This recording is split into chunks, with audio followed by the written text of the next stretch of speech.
আজকের জুমার খুতবায় হুজুর আদালতুল বিন আজিজ মসিহে মাউদ আলাইহিসসালামের অভাবনীয় বদান্যতা সম্পর্কে আলোকপাত করেছেন।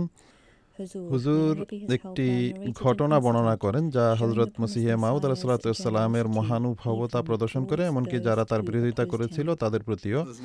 হজরত মুন্সি জাফর আহমদ সাহেব কপুরথলভি বর্ণনা করেন যে একবার এক মৌলভী কাদিয়ানে আসে এবং হুজুর আলাইহিসসালামের সাথে বিতর্ক শুরু করে দেয়। এরপর তিনি আলাইহিসসালাম যখন তাকে উত্তর দিতে শুরু করেন তখন সে চুপ হয়ে যায়।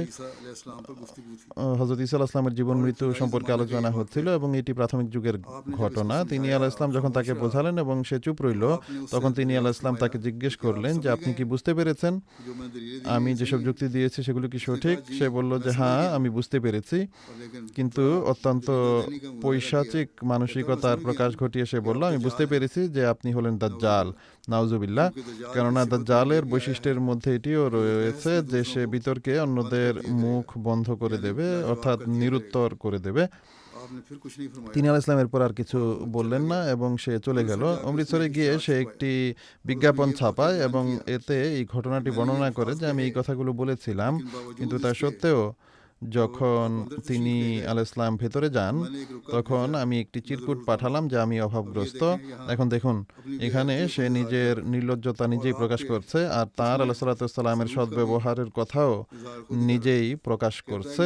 সে বলে যে আমি চিরকুট পাঠালাম যে আমি অভাবগ্রস্ত, আমার সাথে কিছু সাহায্য সহযোগিতা করা উচিত। যদিও আমি আপনাকে অনেক খারাপ কথা বলেছি, কিন্তু যাই হোক আমি অভাবগ্রস্ত, আমার সাথে সদ্ব্যবহার করুন। তিনি আলাইহিসসালাম সাথে সাথে 15 রুপি পাঠিয়ে দিলেন।